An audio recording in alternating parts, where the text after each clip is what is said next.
దానికి సంబంధించిన వార్తలు కూడా చూద్దాం. ఫస్ట్ ఈనాడు చూద్దాం.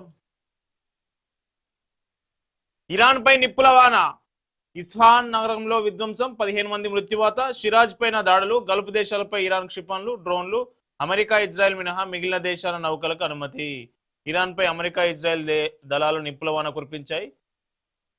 ఇస్ఫహాన్, షిరాజ్ నగరాలపై భారీగా విరుచుకుపడ్డాయి. ఇస్ఫహాన్ పారిశ్రామిక ప్రాంతంపై దాడులు జరిగాయి. దీంతో 15 మంది మరణించారు, పలువురు గాయపడ్డారు. అటు ఇరాన్, ఇజ్రాయెల్తో పాటు గల్ఫ్ దేశాలపై క్షిపణులు, డ్రోన్లు ఉపయోగించింది.